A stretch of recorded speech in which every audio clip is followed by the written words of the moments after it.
From Park Center High School in Brooklyn Park, it's 12 sports coverage of boys high school lacrosse. Hi, and welcome everybody along with Dan Fick, and I'm Joe Moline. And tonight's matchup, a great matchup, a rivalry matchup between Osseo-Park Center, the home team, and the only undefeated team in the Northwest Suburban Conference at 4-0, the Champlin Park Rebels. Dan, it should be a good matchup here tonight. Osseo-Park Center comes in with the leading scorer in the conference against one of the best defensive teams and best all-around teams in the conference. Absolutely, they both have started their programs about the same time too. It's been a natural rivalry. They truly don't like each other at all, and they tend to be really tough and rough games. And we're watching one team emerge finally out of a few years of being good. Now they're looking to be great. And we're looking at another team that's rebuilding, but they're on a 2-game winning streak and think they've got some moxie to maybe get into the contention for this conference. The visitors, Champlin Park, as I mentioned, come in as the only undefeated team in the conference at 4-0.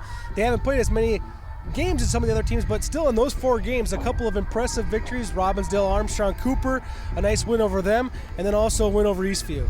Very good win over Eastview, and I tell you what, you look at the stats, they dominated that game. Eastview's not too far away from a state championship, so that was a big win for them and a confidence booster, and also taking down Armstrong, who's been a pretty good team in the conference this year, says that they've got the stuff to really take this thing all the way. For OPC, they score a lot of goals. They put a lot of points on the board. One thing they've been struggling with a little bit here this year so far, and if they're going to be successful tonight, it's keeping the ball out of their net. Absolutely. They're averaging close to 11 goals a game, as the Rebels are, but they're giving up about 10.5 goals a game. So they've got to tighten it up. They have a sophomore goalie. It's the first year he's ever played goalie, which is tough to play varsity right off the bat like that. So he's got to improve, and they got to play better defense in front of him, although they're only giving up about 13 shots on goal per game, which is a good number. If he can just make a few more saves, they're going to be right in these games. For Champlin Park at 4-0, there's a lot of diversity in their scoring, but leading the way, our featured player tonight is Max Turgeon. Oh boy, played midfield for a number of years. Now they moved him with attackman. One of their top attackmen got hurt, and he's just been lighting it up. Great hands, great moves, and he's gotten strength this year, so he's able to dodge and move through the long sticks as well as the short sticks to get to the net and bury it. And you don't notice him as much compared to the other leading scorer in the conference with even scoring, but he's really the guy for them. And the guy for OPC this year so far has been Boone Almquist, really lighting up the scoreboard here. He's our featured player for OPC. 40 points, man, and he's a sophomore. But here's what we don't. He played in 8th grade, so this is his 3rd year in varsity, and he's quite the player. He's quick, he's fast, he's got a great shot. He has just a way of getting that ball into the net. And he hasn't been a surprise because they knew it was coming. He's got some teammates, though, that have been a surprise, and they're all starting to light it up more. And this is the best scoring team they've had in 5 years at OPC, so it'll be fun to watch him. All right, it's undefeated Champlin Park against the home team, Osseo-Park Center, right here on 12 Sports. We'll be back for the start.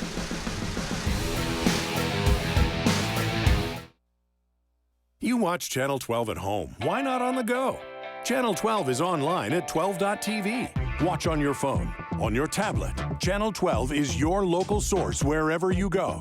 Just log on to 12.tv. Check out our videos, subscribe to our YouTube channel, follow us on Twitter, like us on Facebook, and even watch live events via live stream. So don't wait. Stay up to date with Channel 12 and 12.tv, your local source.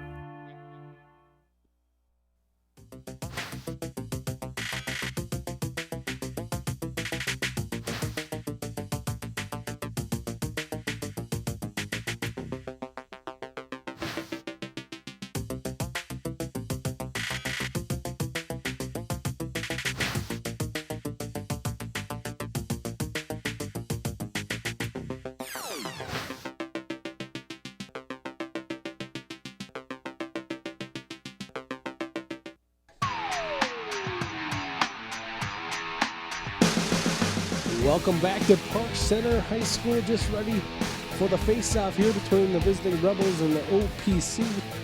Osseo-Park Center obviously combining the 2 high schools to form this lacrosse team. Mr. Ficken, and you're well versed on this Osseo-Park Center lacrosse program since you were there from day one. We've had a lot of fun with it. We started it about 10 years ago, and with Osseo, and then Park Center wanted to be part of it, so we brought them in the cooperative, and we just decided that we go with OPC and no nickname because it wasn't fair for either one of the teams, and it's been a fun experience to watch it grow. And the same thing with Champlin Park here. We both started about the same time, and watching lacrosse grow in the northern suburbs here has been fun. This should be a heck of a nice game tonight, and Got a beautiful night, great field. Should be a good time. I thought it would make sense to have the pirate holding an Oriole or something, the pirate Orioles or Oriole Pirates, but we'll go with OPC here tonight. We had a lot of fun with that. It could have been the Porioles or the, whatever. Just couldn't satisfy everybody.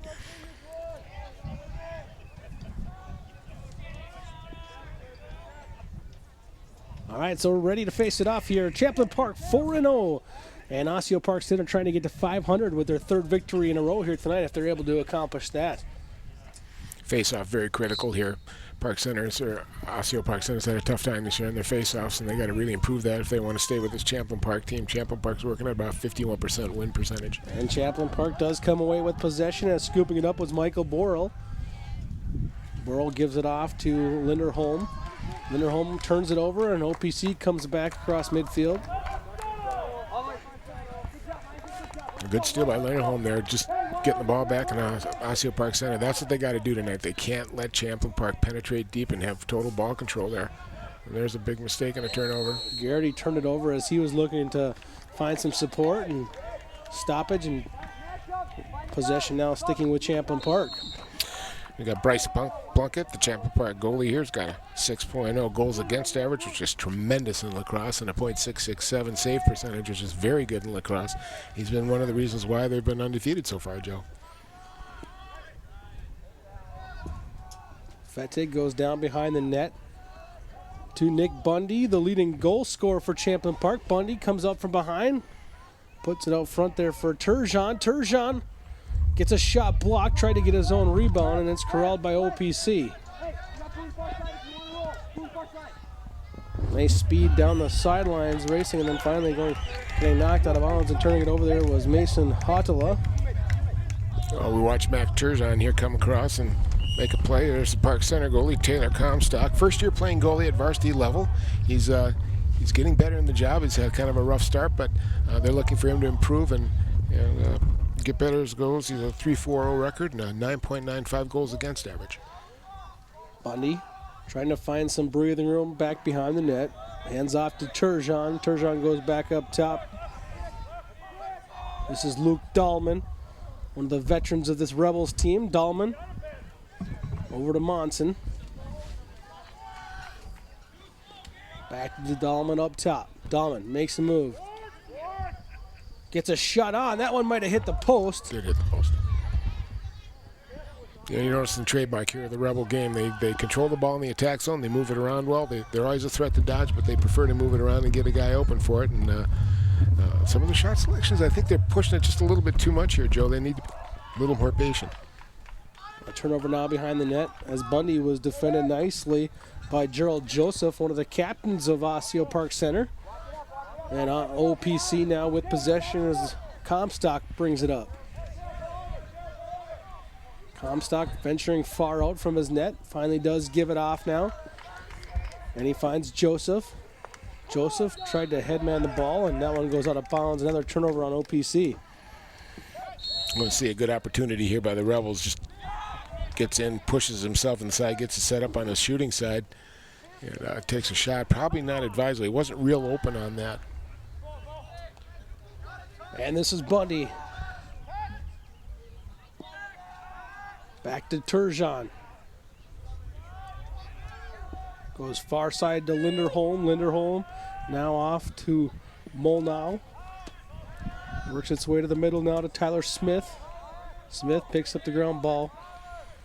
You're seeing OPC sit back a little bit on their man-to-man defense. They've been pretty good at restricting shots, not giving anybody open except for right there. Smith to Bundy, and they get on the board here 1-0, and there was a penalty called on that right as the goal went through. That should be an illegal body check, a 1 minute or a cross check. 1 minute penalty there. And OPC will take a look at it. But good opening in the middle. He comes off to the right, brings it back in the middle. You see him slip in the open there and gets a good shot. Bundy gets open and puts it in the lower part of the net, went from the top down, changed direction on it, and then he got knocked down on his keister for his efforts there. And OPC will have a penalty. Well, you beat your defender one-on-one and the help comes. That leaves an opening there, and Bundy was the opening in the middle. Well set up play, and that's what good ball movement does, Joe. And that's what has been Champlin Park's trademark over the past 3 years. As they've gotten better and better. They made it to state once, and that's how they do it. And that's why I was surprised by these early shots that they took. Usually they're very patient in opening up in a shot like they just did.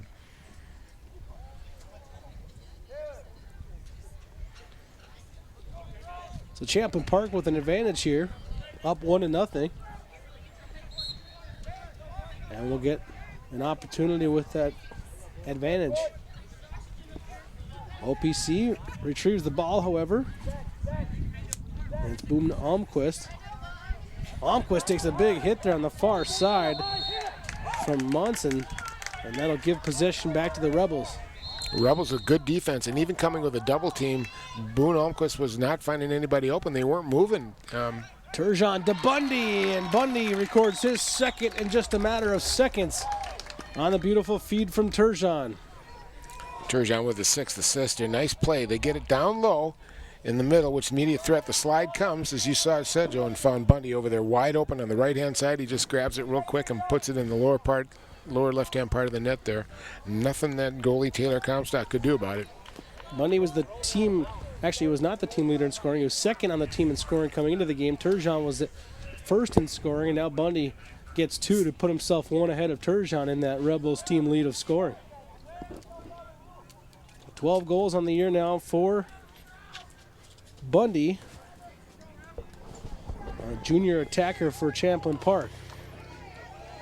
Oh, here's a break for OPC. Turnover, illegal procedure on the faceoff by the Rebels. They get a chance to control now. We really haven't seen them control in the zone here. They've had too many turnovers there too, Joe, as we saw, and the Rebels have taken advantage of it here in the last 2 instances. Ottawa and OPC down 2-0, and with really no shots yet recorded. Trying to gain some momentum is Braden Garrity. Garrity gets around his defender to the outside, nearly gets to the net, but has it knocked away. A great defensive effort, and scooping it up was Cole Grebner. Here comes Grubner with some speed across the middle. Grubner all the way in, and a shot, he scores! Grubner makes the play defensively in his own end, then goes coast to coast, putting the Rebels up 3-0. Oh, I'll tell you, this is a long stick's dream right here. Nobody really opposing him or pushing him outside. He's getting an opening to come in inside the sidelines here, so he's pretty much set up real nice. And boy, when them long sticks get a chance to take a shot, boy, that's fun, because they never get to do it, and he scores on it. Nice play. And it was his defensive double team, I think, that created the turnover, and he's able to scoop it up and found a lot of nice, clean turf ahead of him. You know, it's funny watching the long sticks, too, because they're a lot more difficult to make saves on. That stick is so big, and the direction it's coming from, it looks like it's coming from 40,000 feet, and all of a sudden it's on you. That's how you usually see them score quite a bit when they make a rush. Hold on, OPC gives possession to Champlin Park, up 3-0 here, looking to expand. Michael Borrell gives it off down low to Bundy, looking for his third already. Bundy finds some room behind, gives it off to Turgeon. And now back up top to Smith. This is Molnau. I'll watch and see if OPC stays in their standard defense here. They might be tempted to double team, but it's only a 3-0 lead. I've seen it come back. Maybe not easy. Don't pressure right now real quick. Molnau fires. And a save made. The save percentage not so hot coming into this one, not so hot here tonight, but a big one right there, keeping this one at 3-0 by Taylor Comstock. And OPC will take a timeout, looking to respond, down 3-0 here early against Champlin Park. Well, get a good look at Taylor Comstock here. The Rebels move to the middle and just rip a shot off, and Comstock gets his stick up there. That big basket and snags it. That's going to help his confidence. Now, he's been shot at pretty good and he's been scored on, but this should help his confidence as the game goes on here now. And a good timeout now by OPC to get control. They've really had trouble controlling the ball inside of the attack zone of the Rebels, and they need to have some possession time now and start working their offense. It's really important, and that's what they're doing right now. The coaches are settling them down and getting them into the rotation of the offense. Then they got to start moving around, Joe. They're not moving very well. Without the ball, nobody's getting open. So one guy gets stranded, and then the double team comes, and they take the ball away from him. So OPC defensively has its challenges right now with the way Champlin Park is rolling. Champlin Park coming into this game wins this year a 13-0 victory over Centennial to open up the season. It's 10-7 over East. We talked about that impressive victory at home. And then went to Robbinsdale Armstrong, nice 9-6 win there. And a conference victory just earlier this week on Monday night against Anoka. That was a 12-8 victory. Really their closest game of the year was the 10-7 victory and the 9-6 victory. They've been pretty decisive in their 4-0 record.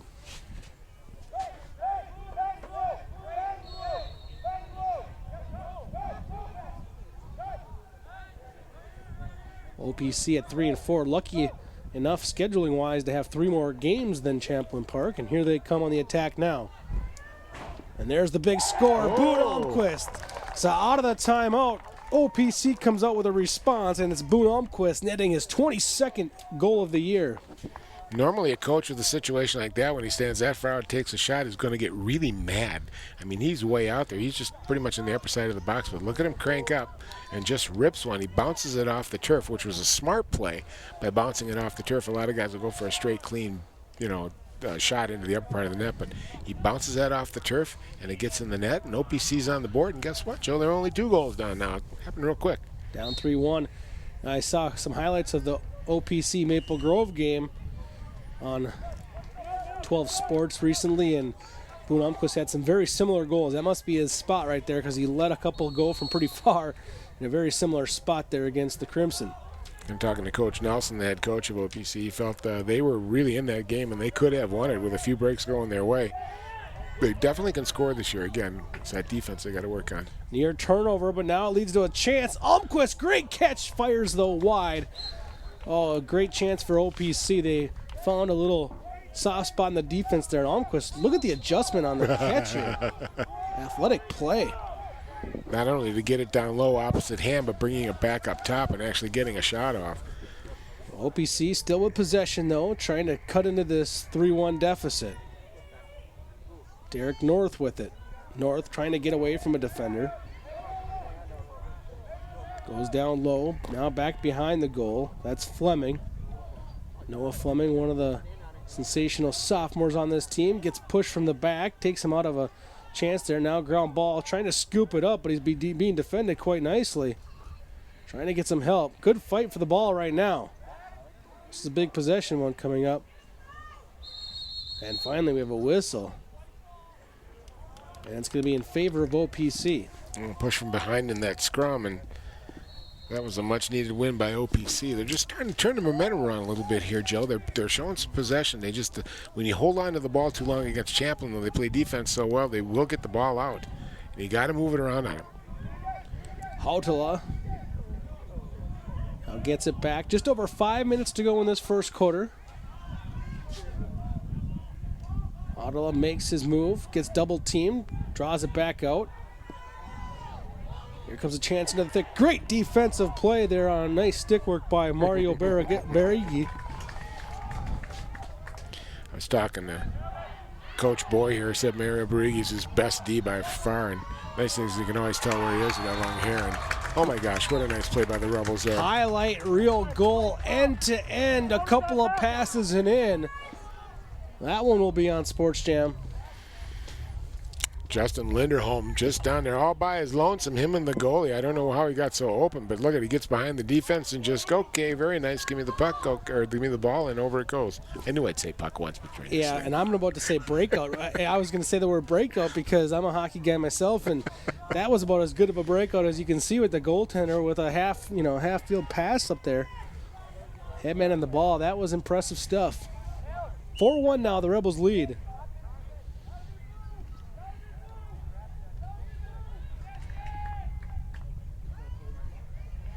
Looks at it too. If they just don't go offsides or have illegal procedure, Champlin tends to be dominating on the face-off circle there, and that's really key. Monson goes behind the goal to Turgeon. And this time it's Luke Dahlman. He gets his 6th of the year. Boy, OPC and all that momentum they had built up, let it slip through their hands pretty quickly here, down 5-1. Dahlman coming around here now. Look at how much torque he gets on this thing. His back was almost right to the net, and he really brought it around big high and then went low on it. Watch how it changes direction here. into that lower right-hand corner. That's just a good shot. That's a key. When you're shooting in lacrosse, you got to change direction on it. You can't have a flat line. It's usually easy for that big basket to get on it. So when you go up, down, or down, up, it makes it tougher to make that save. Oh, my gosh. What a nice face-off. Oh, my gosh. In there winning that face-off was Evan Schrout. Now here comes Borrell. Borrell to Turgeon on the far end. Turgeon being defended there by Nick Brecht, one of the captains of OPC. Now it goes near side to Fettig.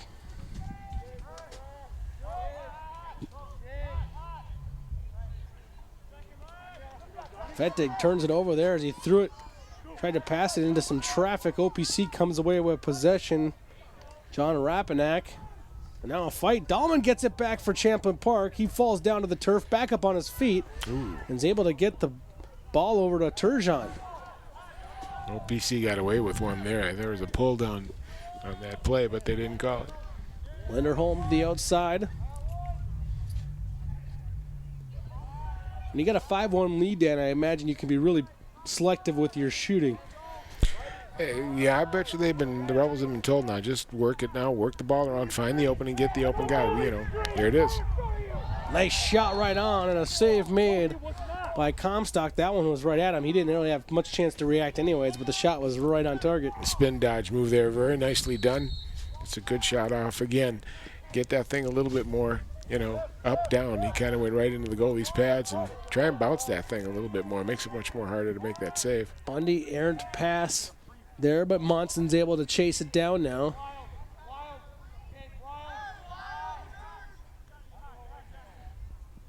Monson makes his move, gets the double team, and then misfiring on the high shot was Fettig.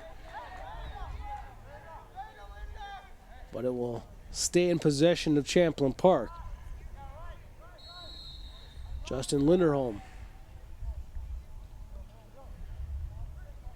As the sun begins to sneak out here a little bit on a forecast night that was maybe expecting some thunderstorms, it looks like finally the spring sports athletes and coaches are getting a little break here tonight. It's kind of fun coming up here, Joe. We got the baseball game going on the other side of the field here. We got lacrosse going here, and it's nice to get outside. Long winter.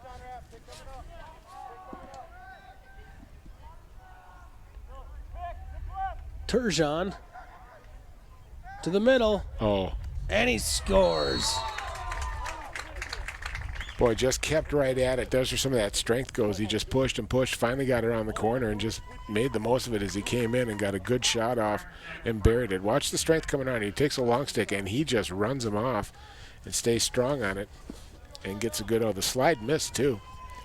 My novice lacrosse mind tends to think that those low shots, while they can be more at risk at hitting traffic in front, sometimes end up being the best shot you can take too. You can't miss high, and the goaltender, I would have to think, is pretty weak down low compared to up high with not having the stick, and it's kind of hard to make a kick save in lacrosse with the speed of some of these shots from in tight.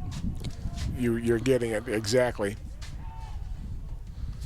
6-1 now. Champlin Park leads, showing us why they look to be probably the top team in the Northwest Suburban Conference this year.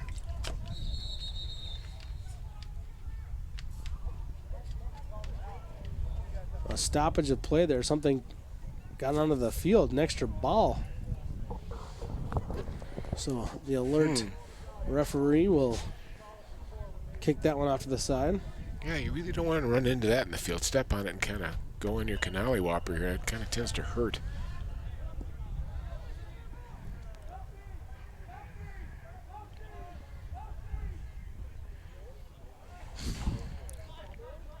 Oh, good move here. Got it into the middle. Good ball movement there. An opening. Alex Yan with the opportunity for OPC, but misfired. OPC's not getting enough shots to miss the net. They have to take advantage of their chances, and now they turn it over. So here comes Champlin Park back onto the attack. I haven't seen an OPC player that open all night. Oh, my gosh. Schrout gives it off into the middle, and an easy one there, finishing for Barigi. A Breege's usually their long pole defense. They're giving them a chance to play a little offense now. And you can tell where he's at. Good ball movement again. Breege splits the D. Oh, really nice play. Kept control of the ball and got in there and scored.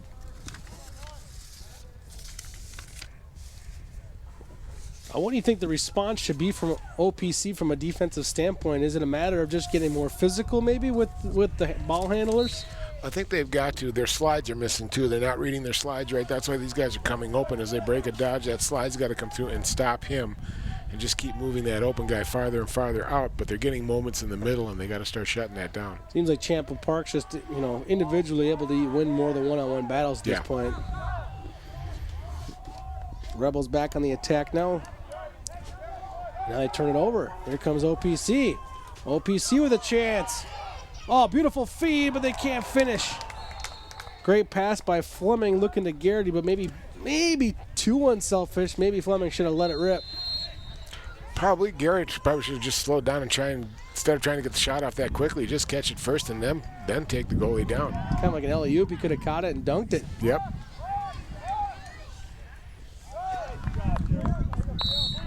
Possession to OPC now as Champlin Park misfires on a passing attempt.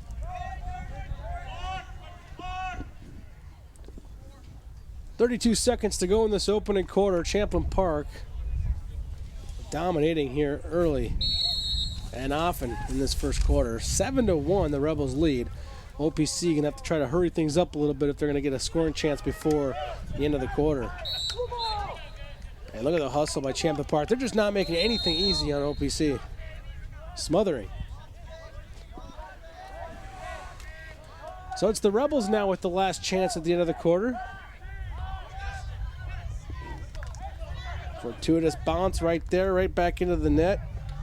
Linderholm, and then big hit there in the middle. Pair of 11s matchup, Linderholm and Asante. Good aggressive defense there, and Asante just gets knocked down and pushed from the back, which is just a change of possession. If it was with the ball, it would have been a penalty. That was almost scary. That bounce kind of almost could have gone in the net if he'd misplayed it. OPC here with one chance with 1 second left. I don't really know what you can accomplish here with 1 second, but they're going to try something. Quickly to the middle, looking for that deflection, and the buzzer sounds. So it's one quarter in the books, all Champlin Park 7-1. We'll be right back for the second here on 12 Sports.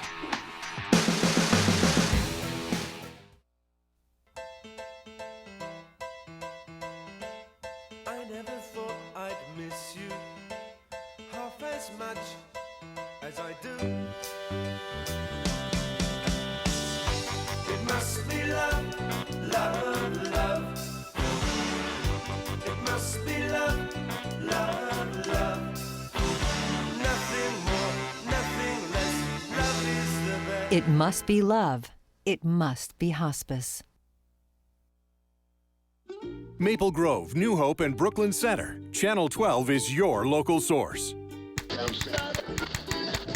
When it comes to TV channels, you've got choices. As a matter of fact, you've got lots of choices. But only one channel is your local source in your community every day, bringing you the news, sports, events, and city information that affect you. So seek out the source. Channel 12, 30 years your local source.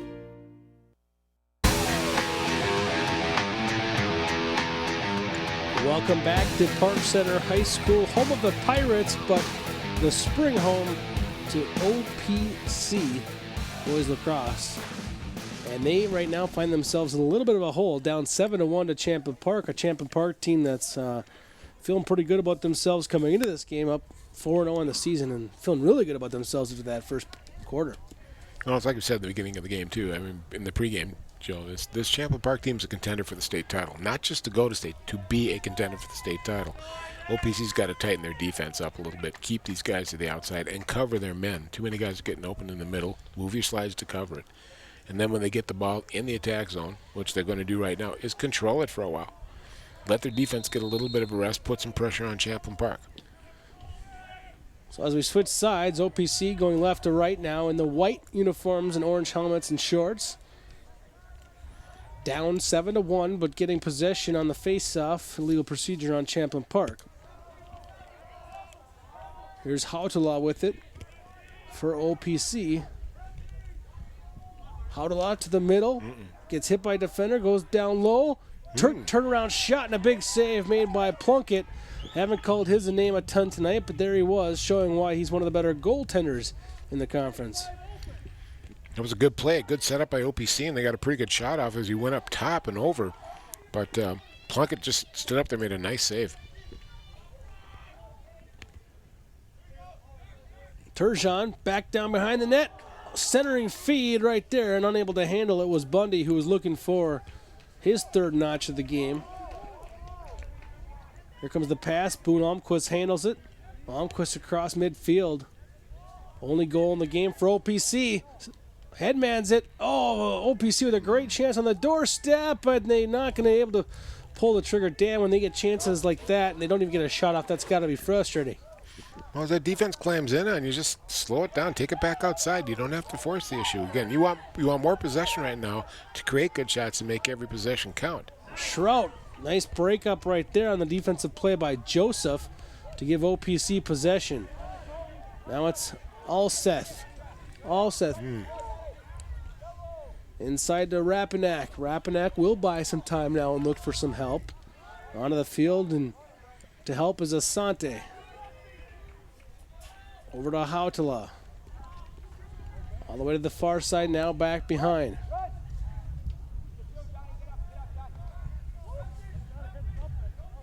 Garrity comes out front, gets away from a defender, spins, and checked that was Fleming, and Fleming missed wide, but OPC will remain in possession.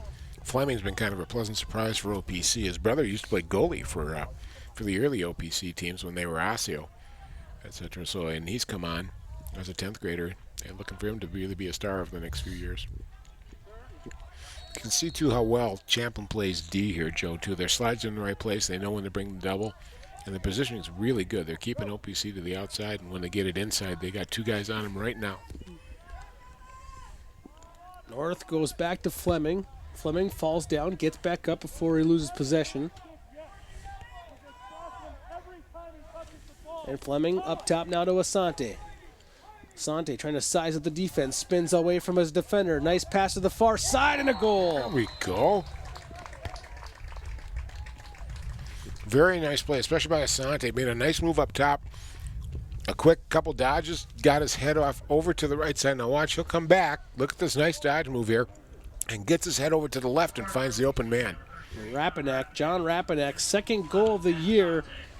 Nice pass by Asante, who gets his first helper of the season. Nice play by Asante. He really created that one good. Big face-off upcoming for OPC, trying to cut back into this lead. There was a moment where it was 3-1 and they had possession, and you thought things were going to get interesting, and Champlin Park really pulled away. But now, so far in the second quarter, OPC keeping possession. Here comes Boone Almquist. Looking for some help. Gives it off to Hautala, and Hautala is going to kind of regroup here. Barigi defending Hautala. Hautala gets away, looking to pass to the far side. A shot from a kind of a difficult angle and a far distance, and now the possession's going to stick with OPC, and Champlin Park fans letting the referee hear it. Quick play out in front on a centering feed, and now we do have a penalty coming up. The feed out front came to Alex Yan, and Yan took a pretty good hit. Took a good wrap there, just a really tough, hard hit as he went up for it, defenseless. And, of course, they threw a penalty on that. Probably an illegal body check, 1 minute. So OPC will get an opportunity here to have a man up and kind of cut down on that score a little bit. Cross check, 1 minute. OPC needing to capitalize. This will be their first man advantage of the game.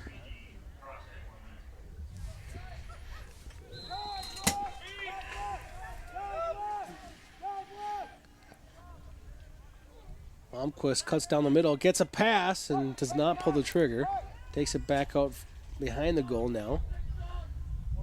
Feed to the far side, and that shot hit the side of the net. Looked like for a moment it was in, but it was the side of the net. And now Champlin Park's going to send the ball all the way down the length of the field.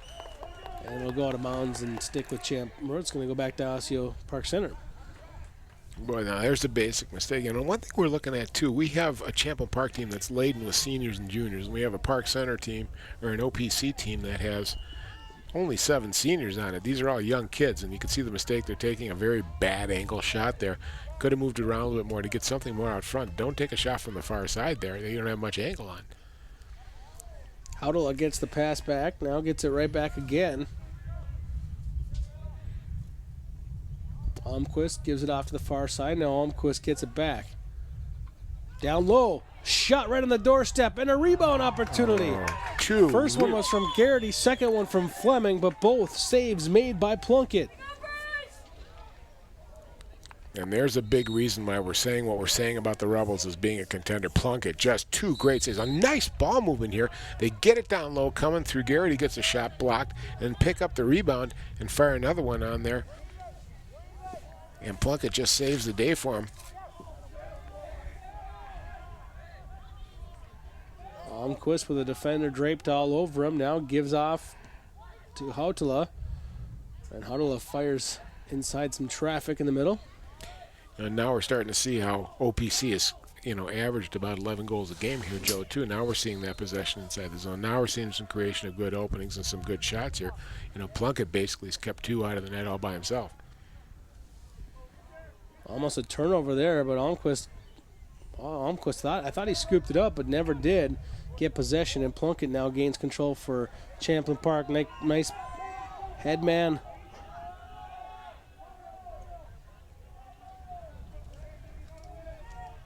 Back behind now. Here comes Linderholm. All the way back out up top. Tyler Smith. Champlin Park can enjoy some possession now. They've been playing defense the entire second quarter. Smith gives it off now to Molnau. Bundy behind the goal to Linderholm. It's Turgeon back up top. And Turgeon gets the return feed. Back down low now to Linderholm. Champlin Park trying to get the right spacing now. Linderholm out from behind the goal. Circles away from a defender. Behind to Turgeon. Turgeon to the front. Gets away from his defender. Puts a shot right on. That one indeed was a save by Comstock.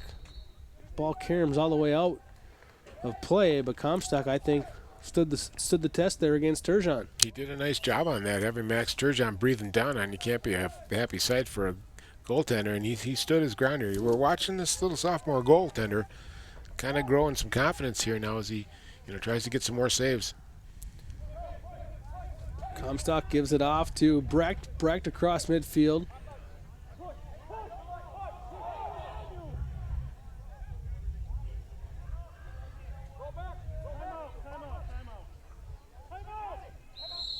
Into the middle for Haudela, and then we have a timeout. And OPC will take a timeout. Second one of the half. Trying to settle it down now. They've had good ball movement here the last few times they've had it in the zone, and it was a nice lift for Comstock, too, to give them that save at the end because they were moving the ball very well. And Turgeon, again, we're trying to work his magic. He's a scary person down there. So this could be, I think, OPC scored the last one. We can put 2 in a row together here, hopefully, and whittle on that lead a little bit.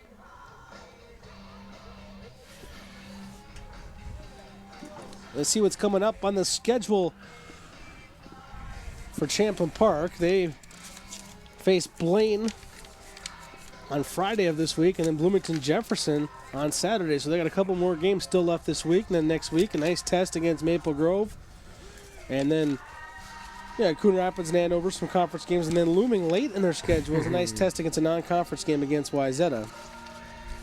For OPC, they got games against Centennial, a very winnable game for them. They play against Blaine, conference game. They also have Robbinsdale Armstrong and Anoka on their schedule, and they have a non-conference game on their schedule a week from this Friday. That's against Breck. So the season's nice and short. They can pack a lot of games in there, but both these teams will be tested in the coming weeks. Champlin, too, it'll start, setting the vanguard for making the run that they want to make, and it's against quality opposition. Right now, they're in the driver's seat. Now, if OPC gets past this game, the next 3 games for them are really important to build a winning record, and they definitely have the possibility of being over 500, which would be a nice improvement for the program here, too, especially considering how young they are, Joe. And Champlin Park has maybe you might consider an easier road to state, too. I mean, they got to play teams like Andover and Blaine and Centennial, team they've already beat, and Coon Rapids, a team that they can beat, and Forest Lake and Spring Lake Park. So they might just be the best team in their Section 7. I think Bouncy's in there, too, but they're down here this year. So they've got to be, like you said, you're right, they've got a pretty easy road, quote unquote. Well, of course, the minute you say that. If this is correct, what I pulled from today, it says OPC's in the conference with Mounds View. Oh, okay. Providence Academy, Robbinsdale, Armstrong, but that's not the one Champlin Park's in. Champlin Park's in a different one. Again, that's if I found the right information, but. Well, Lord knows I've been wrong before, and I'm going to be wrong again. There's no question about it. This is Almquist, the lone goal scorer for OPC. Lost his footing, now gets back to his feet.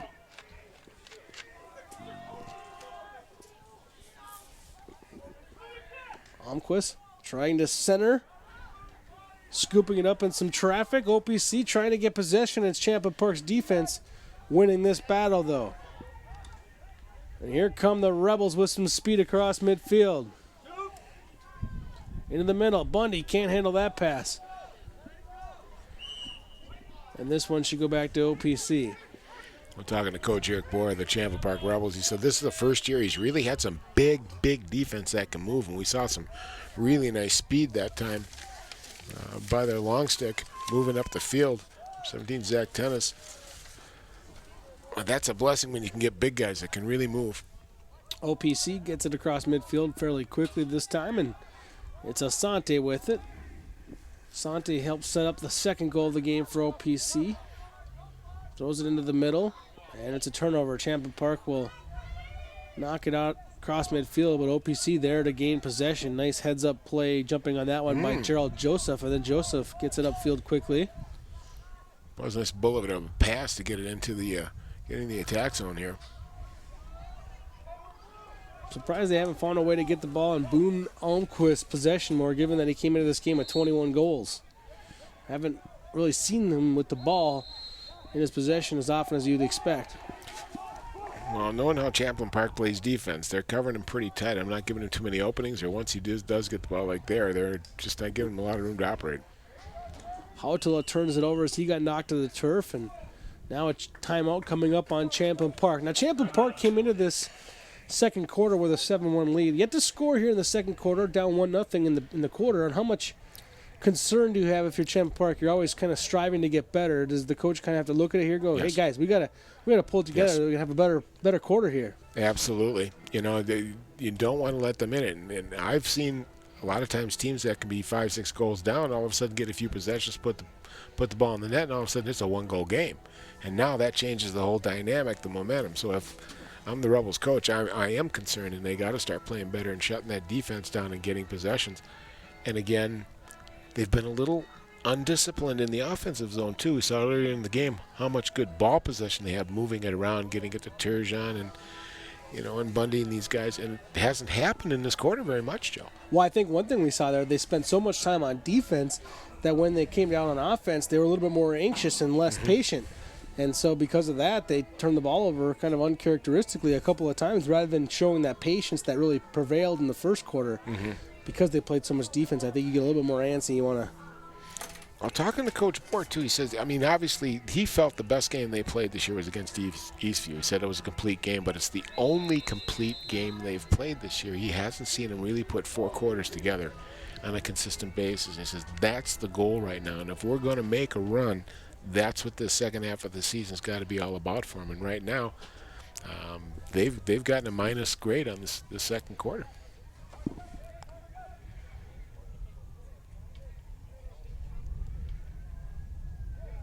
So I think that timeout was a good call by them. Let's see what they do with this possession. I would expect them now. They're going to hold the ball for a little while and really work it. All right, let's watch Coach Dan Fickens play come into play here. Oh, there's the patience. Oh, But my. a good shot, though. Good quality shot on. As Grobner let one fly. Would have been his second of the game. See, that's the other problem with the long stick. When you let them go down and score a goal, they think they can do it every time then. Yeah. Wow. Here comes OPC back in possession now. Looking to cut into this lead.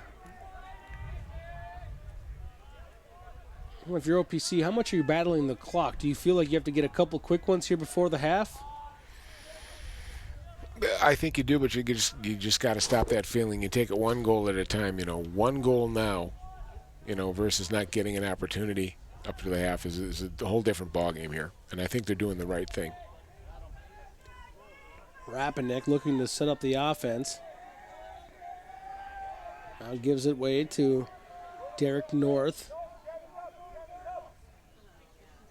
North tried to pass it. They misfired down there, and it's going to be Champlin Park possession. Not a great possession there by OPC by any means. Again, nobody's moving off the ball. And the ball handler's trying to find somebody to give the ball to, and everybody's just kind of standing around watching them, and it'll kill you every time.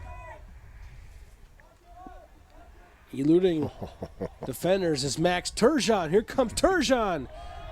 And now Turgeon gets the ball knocked away and his stick knocked away. And we're going to have a stoppage of play with that.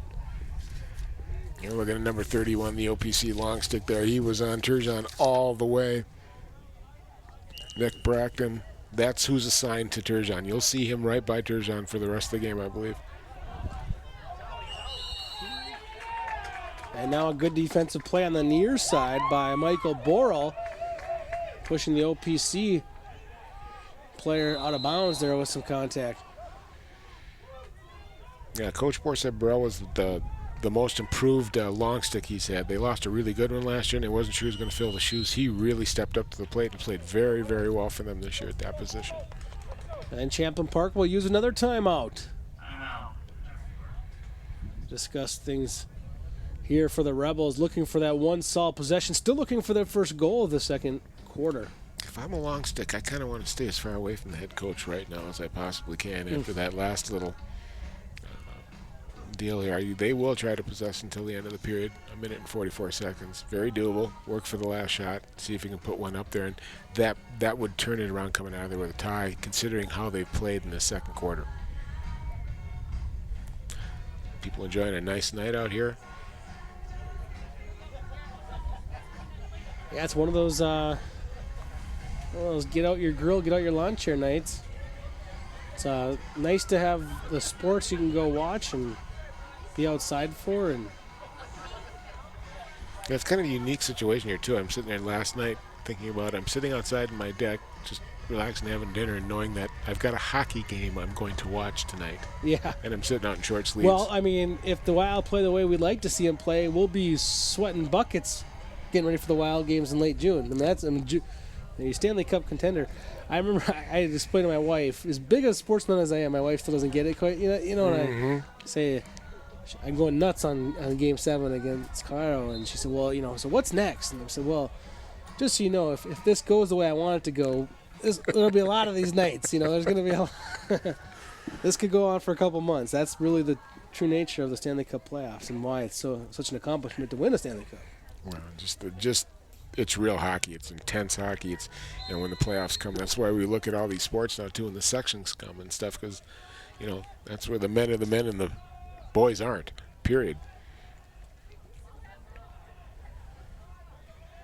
All right, so Champlin Park here, 1.5 minutes to go in the half.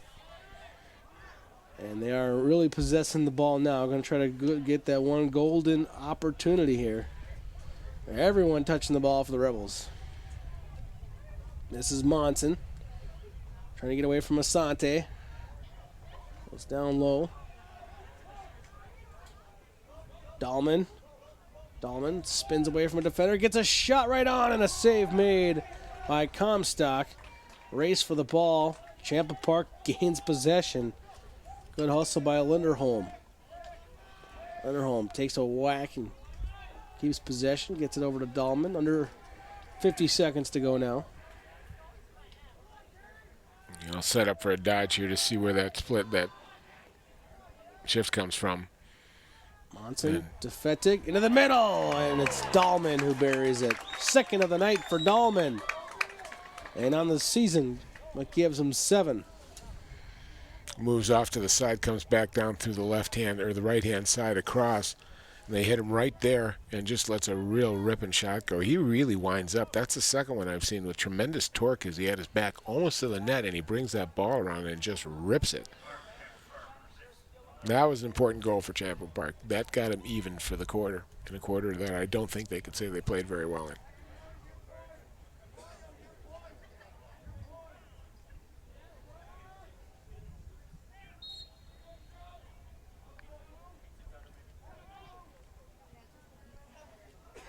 Now, whoever gets possession here, have a sense of urgency and just go down and try and score. And there's a push from behind.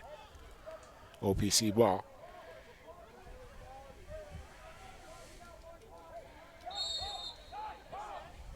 OPC with possession now.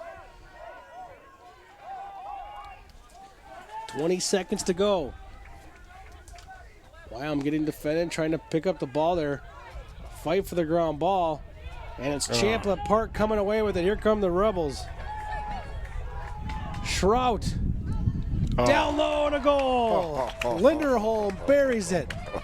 A nasty turn of events there for OPC. Wow, really bad turnover there. Had all the possession in the world and just lost it, and Champlin just turned it around. Nice pass here. Look at this, coming off to the left-hand side, wide open. Linderholm just rips it. Goalie had absolutely no chance whatsoever of stopping that one.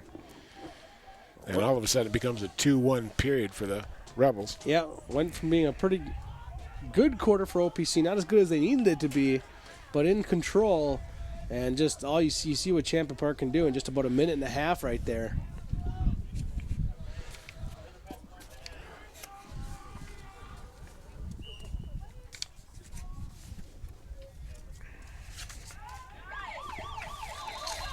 And now we have halftime. And that's the end of the second quarter, and then halftime Champlin Park hanging on here to a 9-2 lead. So we'll take a quick break. We'll come back with some stats and highlights from the first half. You're watching Boys High School Lacrosse here on 12 Sports. Hi, I'm here to tell you about a new medical website designed especially for older folks. Website, you say? I can't work on computers. They're not senior friendly, blah, blah, blah. But the National Institutes of Health fixed all that. Now you can make the type bigger, increase contrast, even make it talk to you. Arthritis. Just go to NIHseniorhealth.gov and get the best medical information available anywhere. NIHseniorhealth.gov. Built with you in mind.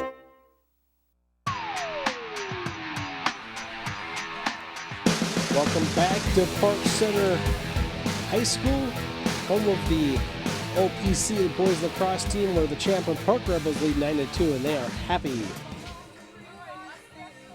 Here's your first half highlights. A couple of early goals by the Rebels. It was all Champlin Park early. In fact, it was Nick Bundy early, getting the Rebels up 1-0. They paid the price for that one, but it felt good. And then the long stick of Cole Grubner gave the Rebels at that point a 3-0 lead. OPC battled back here. Goal by their leading goal scorer, Boone Almquist, his 22nd goal of the season. 3-1. It was close for a while, but then it was all Champlin Park once again. Nice and tight there. Justin Linderholm, one of 2 goals in the half. And then it's Dahlman, one of his 2 goals of the half. Luke Dahlman gets his 6th of the year. Later would get his 7th. There's Max Turgeon. He tries to take back the lead goals on his team with his 12th of the year. It's Asante here for OPC, setting up his teammate. And burying it on the doorstep there was John Rapanek for his 2nd of the season. And then the Rebels late in the half, a big goal there by Luke Dahlman, his 2nd of the night, 7th of the season. And the Rebels lead comfortably at halftime, 9-2, as they talk things over here and get ready for the second half. We'll get ready for the second half too. We'll be back in just moments here. It's Champlin Park 9, OPC 2 on 12 Sports. Yeah, but did you see how much he had to drink last night? I can't believe that guy made it home. Nobody drives drunk anymore. Hold on, I got another call coming in.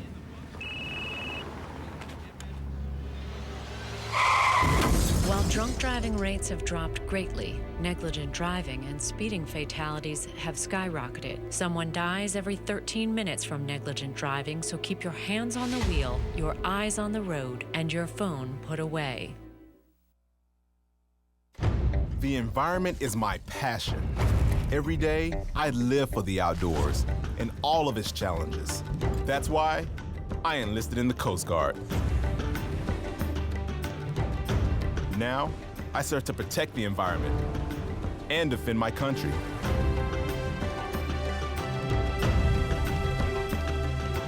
It's like I was born for this. Were you born ready for a greater challenge? Find out at gocoastguard.com.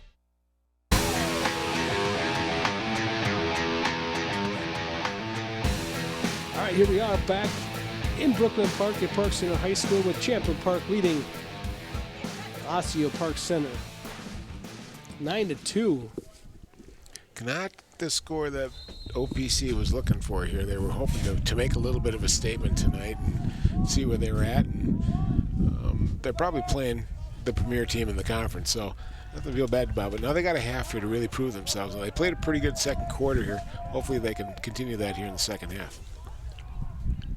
All of a sudden the wind kind of picked up a little bit here, I noticed, and people are reaching for the blankets. We were just talking about how wonderful it was. It's still nice, but the wind kind of came in a little bit here now, second half. And Champlin Park, after such a great first half, gets rewarded now with a first half early possession. Bundy rings one off the crossbar, looking for his third of the game, but Dahlman all over the rebound. Boy, it just seems like Champlin Park's winning a lot of those ground ball battles as well. And there's a blast and a goal from the far side from Justin Linderholm. Just a straight, I'm going to beat you with this ball shot. Boy, I tell you, he got set up on the right-hand side here. Just he winds up and just rips it. And just, you know, that gap of the defensive man being just a step away allows Linderholm enough time to really crank up and really let it go. Those are little things that make all the difference.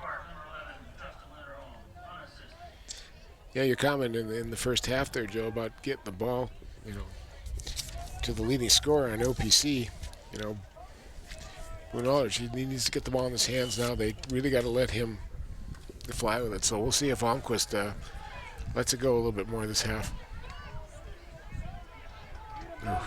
Champlin Park getting possession once again, winning the hustle battle. Michael Borrell, and a little bit too much on that pass.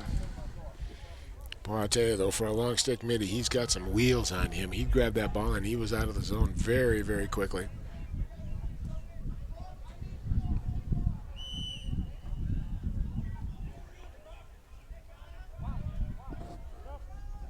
It's the goaltender Comstock, who definitely had a better second quarter than first quarter with some key saves in the second. Walking it up now, nearly to midfield. Trying to find an open player, and they just never get open. I mean, that should have been an easier play than it was. Well, and they're all moving north-south in the field. You got to go a little east-west to give yourself a passing angle that the goalie can hit. Trying to throw it to you while running upfield is really hard. Nice stick work defensively by OPC in the middle there, but now Champlin Park returned the favor. A good play and some traffic there, and good physical contact as well, but now we do have a penalty coming. Looked to be like a pretty clean hit to me from these eyes, but we'll see what he calls. Like a body check or a push. Holding. 30-second penalty. So a 30-second man advantage for Champlin Park. You saw that stick wrapped around his waist. It was before he got knocked down there. So, well, the one thing you don't want to do is give the Rebels a man advantage here, even for 30 seconds.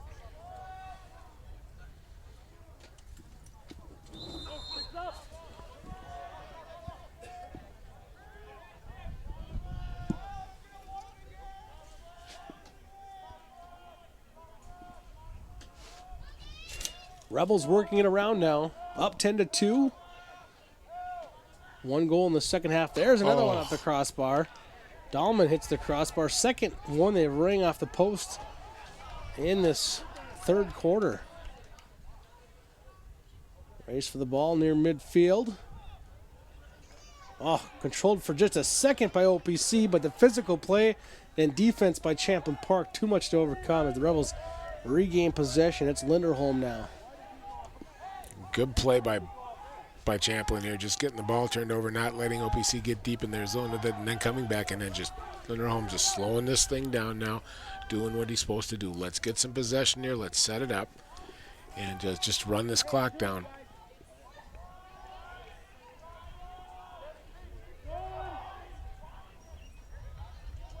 Oh. Nice feed inside. Turgeon on the doorstep. I don't know if he ever got that shot to the net. OPC gains possession. Asante with it in the middle of traffic. Comes away with it. Takes a slash, and he's actually going to get a penalty coming up here on Champlin Park. 2 flags on the field for it from the same official. And we got an extra man now. I got to keep the ball moving and keep it off the ground. And now a whistle and a stoppage.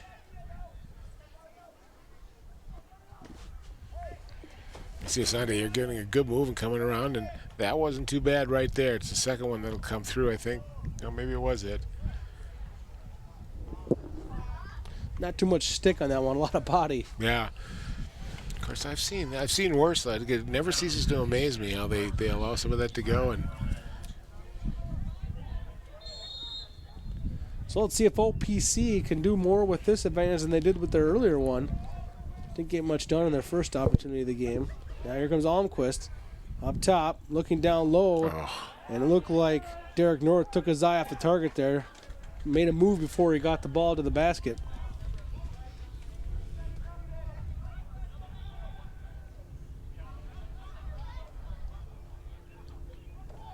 Pass back across the grain. Champlin Park, good possession now. Down a player. Here comes Barghini. Goes into the corner for Linderholm. And Champlin Park just letting the time tick off the clock here. Down a player. Exactly what you do. Just run it off, run it off, run it off until he's released, and now you're all set to go into an offensive posture. But literally, this is twice now in this period. He has just grabbed control of this thing and says, I'm settling it down. We're not going to get crazy. We're going to do the right thing, and penalty's been released. Yeah, we're back at even now, and Champlin Park successfully kills off all that time. OPC. Never really got a chance to set up or do anything, just dropped it. Not taking advantage of the opportunity there.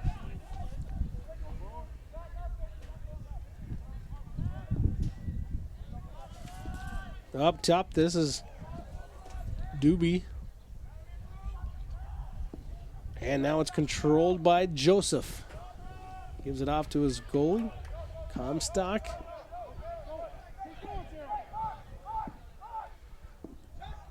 Near side to Alseth. Alseth spins away from a defender, gets double teamed. Now looking for some help. Nice play. Nice little possession using his body there with Jeremy Nelson.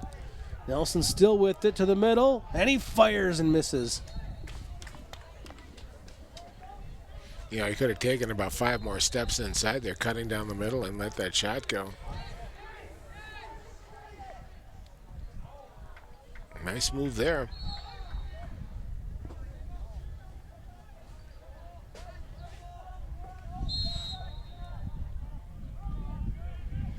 You know, part of this too that we talked about, Champlin is playing, you know, just really good defense, Joe. When they get OPC gets ball down inside that 20, that Champlin defense gets very active and is very good at double teaming and sliding and cutting off the man with the ball, and they're good at knocking off those passing lanes too. Champlin Park as a team only giving up 6 goals per game. That's not a lot in lacrosse terms. Well, I looked at it over, you know, in the 4 games they've played, they're limiting teams to 9 shots on goal, which is unheard of in lacrosse. That is, you know, you get double digits automatically. Almquist here making a play, trying to create something for himself, and he switches hands pretty good here, and he just loses it, trying to bring it around the left-hand side for a shot. He's a natural righty, and it's very tough to switch the hands like that. He did draw a penalty, though, 32nd one on Michael Borrell. OPC looking to see what they can do with the player advantage. Here comes Almquist again.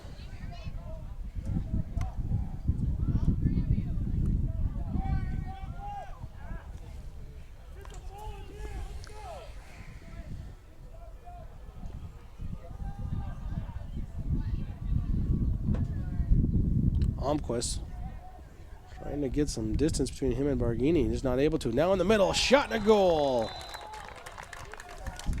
Noah Fleming gets his 19th of the season. Again, our surprise player this year, the one they weren't expecting to come through and score as well as they did. But, you know, this is almost the fall asleep offense. There wasn't a lot of movement from bodies and stuff, but all of a sudden Fleming, after that ball movement up top, kind of slips in the middle and gets an opening set to his right side, which is where his natural hand is, and he rips a good shot. That was a good play by OPC.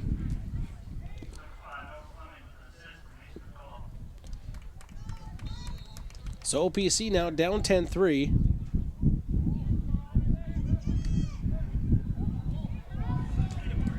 Barghini racing after it and gaining possession. Off to Nick Bundy. Bundy trying to get away from Gerald Joseph. Joseph pushed him in the back though while he was reaching for the ball, and that's going to stop play. Joseph overall has played a pretty good game, though. He's been pretty tough on defense. Can get possession. He's caused a few turnovers. He's done a pretty good job for OPC's defense. He's been their best defensive player by far.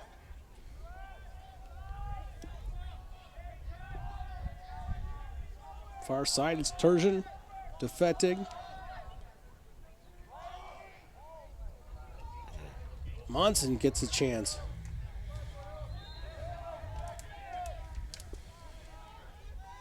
And possession now sticking with Champlin Park as racing to the sidelines was Turgeon. Turgeon trying to get away from a defender, comes up from behind, looks to Dahlman. Dahlman cross back to Munson. Munson has to regroup and scoop it up.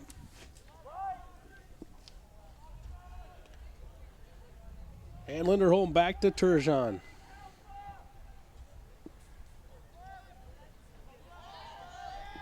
Bundy up top to Fettig. Fettig fires it, looking for that far post. Missed considerably wide, but Champlin Park will keep possession.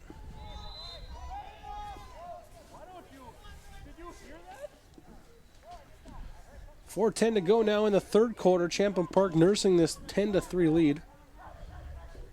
Bundy puts it out front.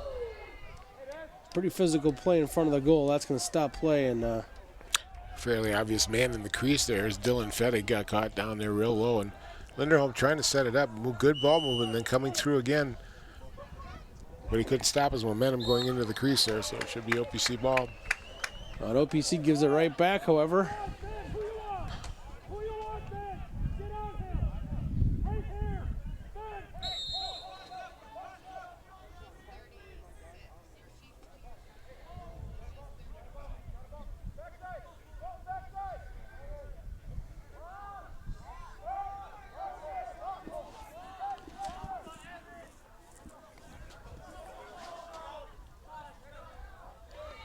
And a chance and a goal. Nice shot there by Max Turgeon. Just a nice ball moving play here, especially right there. 21 Evan Trout just moving the ball well, drawing people to him, and just 2 passes later they get it over into Turgeon's hands and he just rips it, and that's his spot right there. I've seen him score a couple from that spot, I believe, tonight. Yeah, Turgeon with a couple now on the board. And you know, one of the things you spoke about off air, not on the air, was just the spread of the offensive play in Champlin Park, and now we have 4 different players with a couple of goals here tonight. You know, you don't see a lot of 40-point men on Champlin Park, but you see a lot of guys in the scoring column with double-digit point totals. 11-3, commanding Champlin Park lead here. Race for the ball, picked up, scooped up by OPC, and a push in the back there on Turgeon, and Turgeon will take a little breather. And he knows it. He's just casually walking over there. Yeah, I messed up. Okay.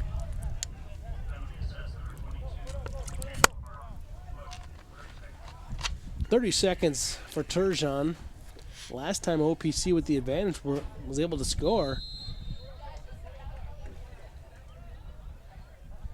Fleming caught one in the middle and let it rip, and that's where he's setting up shop again. Look a little bit for the back door here. There's Fleming in the middle, and he gets defended nicely that time, pushed in the back. by Evan Shrout. Good idea, but I don't think the Rebels are going to let you do that more than once. I would look probably for a back door coming back to the other side. You're probably to Jeremy Nelson on the side. There it is right there. OPC works it around. Almquist down low, and a shot and a save on the doorstep as Plunkett closed all the holes. You know, that's one thing we really haven't mentioned a lot, Joe, and we haven't seen too much because Plunkett hasn't been, hasn't been called on to make a great number of saves. But boy, when he's been called on to make a save, he's stood up. He's 3 beautiful point-blank setups that he has just stuffed. He doesn't look like a very big guy, but he gets big in those tight spaces. Here comes Champlin Park, odd man rush, pass out front, and Bundy drops it in lower corner. Nick Bundy's third of the night. Great play by Champlin Park. They quickly turn defense into offense. Their transition's been very, very good tonight all the way around.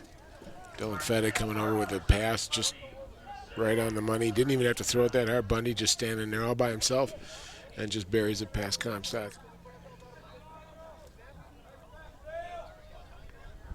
I've kind of got a hankering to go out and watch the Rebels play Bloomington Jefferson here. That might be a lot of fun to watch. Jefferson's been re-emerging as a power that they used to be, and that should be a heck of a game. They're undefeated also at 4-0.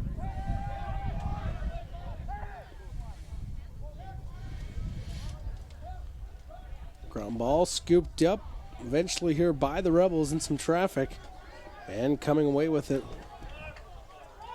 was Champlin Park.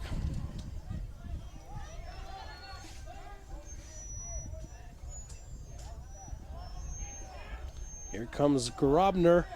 Grobner, we've seen him be aggressive tonight when he gets that ball. He looks for his offense, no question. But Grobner and Shroud really impressed me tonight, too. 2 big but very fast long poles that are not afraid to go down there and mix it up and rip a shot or two or set up some offense. Really impressive.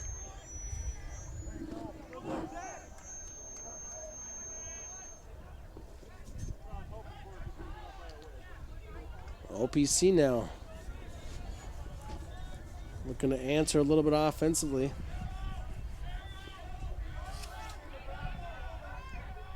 Here comes OPC with a chance.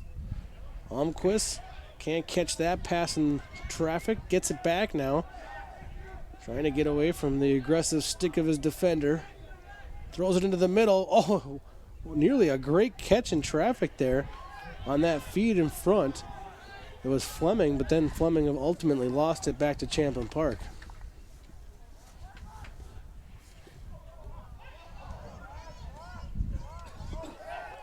Now it's Colton Alseth who scoops it up. He finds Noah Fleming. Fleming. Nice. Season opening. Goes hard to the net. Gets double teamed. Throws it out into the middle.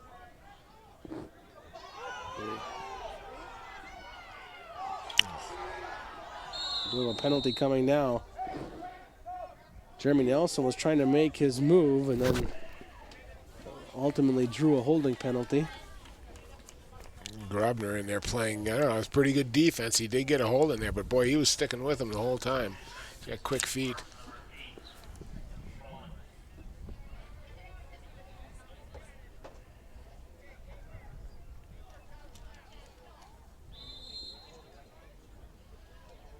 Fleming can't handle that pass in traffic. Champlin Park comes away with it. Just seems like because of the good defense of Champlin Park, OPC has to take more chances, and they throw it into traffic more often than what Champlin Park has to do. Well, Fleming was open that time. The pass wasn't very good. It was down into his feet, which is very tough to pick up with a basket. And, but they are being aggressive, and then the Champlin's defense forced them to do it. They're not looking too bad at it, but you got to make good passes in that situation. Champlin Park leads 12-3 after 3, and we'll be right back for quarter number 4 here on 12 Sports. You watch Channel 12 at home. Why not on the go? Channel 12 is online at 12.tv. Watch on your phone, on your tablet. Channel 12 is your local source wherever you go. Just log on to 12.tv. Check out our videos, subscribe to our YouTube channel, follow us on Twitter, like us on Facebook, and even watch live events via live stream. So don't wait. Stay up to date with Channel 12 and 12.tv, your local source.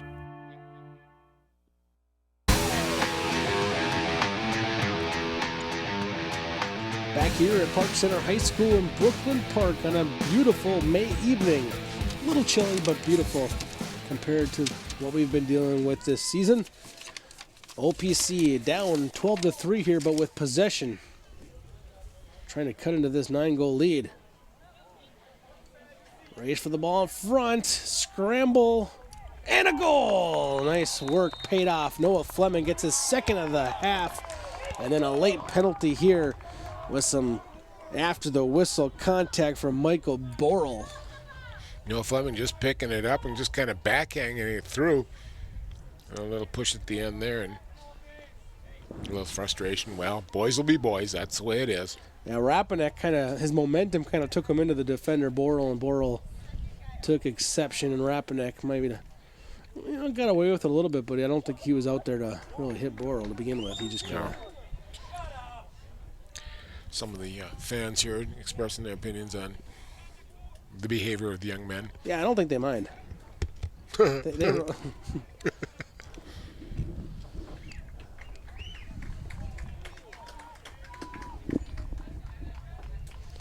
I think Borrell got a penalty, and I think Haudela got one as well for OPC, so it's kind of evened up. Yep, so we're even. No advantage either way. I think that was a fair call. Absolutely. You take this quarter down. That's what OPC wants to do. Win some faceoffs, get some possession time, see if you can whittle on the score a little bit. Take it one by one, but make your possessions count.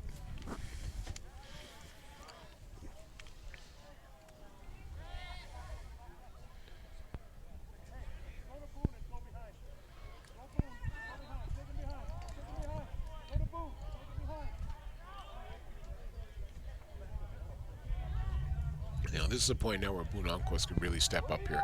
If he can get a few goals here, get his team feved up for a little bit, he's got to make some moves. He can. He's got great moves. Here comes Onquist trying to make one of those moves. We're at even with full players on the field, as the two penalties have now come to an end. It's amazing how missing one person, even in an even-up situation, can really throw your offense off. I've noticed in hockey, too, with 4-on-4, kind of messes things up. They don't know how to play 4-on-4. Same thing here. We have a goal change in nets. Champlin Park has a new goaltender in. He makes his first save of the game. That's TJ Johnson, a junior netminder, comes into the game here for some scrap-up time and makes a nice save. That shot misses wide, as firing that one was Josh Turrison.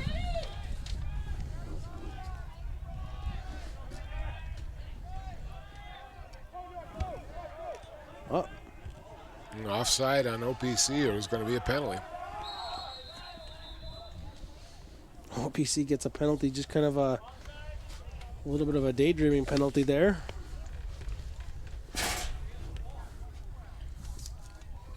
Derek North had to come back into the defensive territory. Tell us a little bit about that call then, Dan. You have to have three guys on either side of the line. So when your ball's in your defensive zone, you need three of your guys in the attack zone. Vice versa on the other side. In this case, one of them came over the line, leaving two people on side. So now, in this case, since it was so blatant, it was a penalty. It's a minute penalty.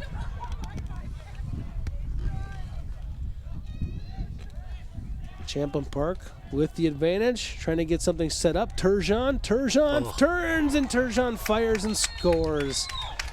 Max Turgeon with another one here tonight. Boy, he's got a nice righty shot. He really can hit that lower right-hand corner nicely, but they get it over to him, and he just starts twisting. A nice move there, gets settled down, and just really twists and goes down low again.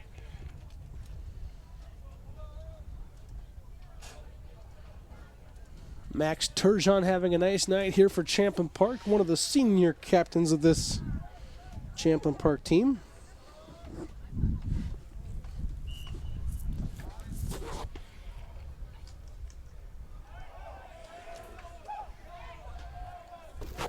At some point here, you got to start doubling on him. Just try to shut him down, get 2 guys on him, especially down low in there.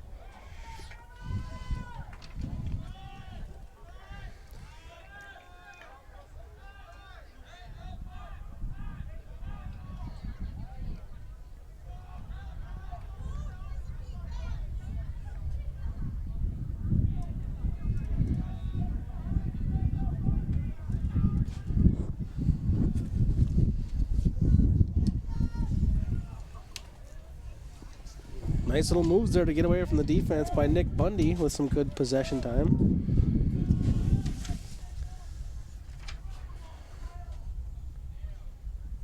And Champlin Park still with control. It's Tyler Smith. Boy, just really good patience here now. We really haven't had a 30-second shoot-off mandatory shot yet come in. But a good turnover and take back by OPC. Here comes OPC with some speed into Champlin Park territory. Quick scoring chance on the doorstep. Good aggressive play from the netminder Johnson. TJ Johnson coming into the game to play goalie this fourth quarter, proving himself to be worthy as he came out there and made a nice aggressive play. You don't see goalies come out of there too much, but sometimes they do to attack a goal player. Race for the ball. OPC regains control. Under 8.5 to go in the fourth quarter. 13-4. Champlin Park has been in command of this game the entire game. They were up 3-1 at one point, and there was a time where OPC had possession during that time period and thought maybe if OPC put one on the board, we'd see a different game, but Champlin Park really grabbed a firm grasp of this ball game. Well, that's what good teams do, and they should. I'm sure they were very disheartened by that second quarter where they frankly didn't play very well. It looked like they were kind of, okay, well, we got this type thing. And they woke up and started putting it away then after that. But sometimes it's good for teams to go through this. They learn a little bit of a lesson. We got a holding penalty, I believe, on OPC. Yeah, things getting, I don't want to say chippy, but a little bit more physical, and a lot of the referees are doing a good job of kind of controlling it here as they're making the penalty calls late in this game.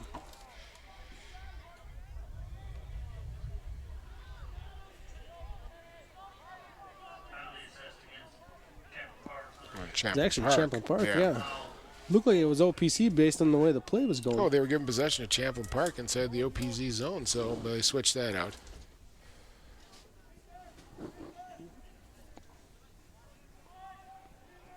Here comes Boone Almquist up top.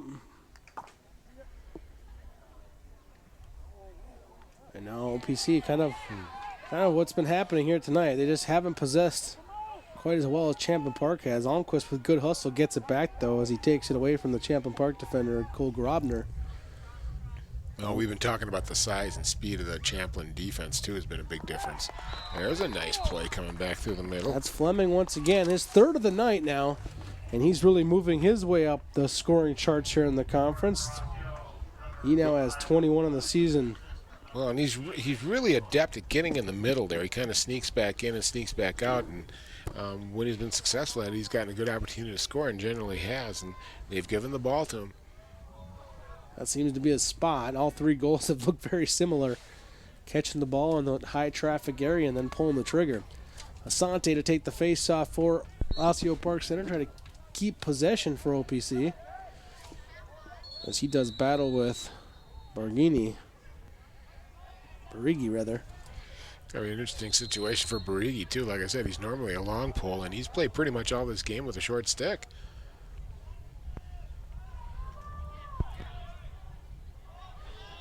Turgeon with it now for Champlin Park. Gives it off to Dahlman, rather. Now it's Fettig over to Turgeon and back behind for Linderholm.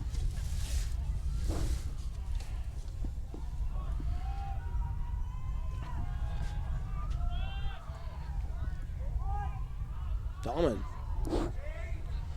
As Munson makes a nice move. Looks to Turgeon. Dahlman comes over to scoop it up.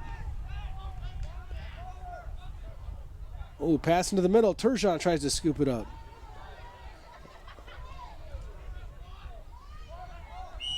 Dahlman comes away with it. We had have a whistle. And it's going to go to OPC. I think Champlin Park stepped on, they kind of, and that fight for the ball, one of them stepped on it, another guy pushed the back.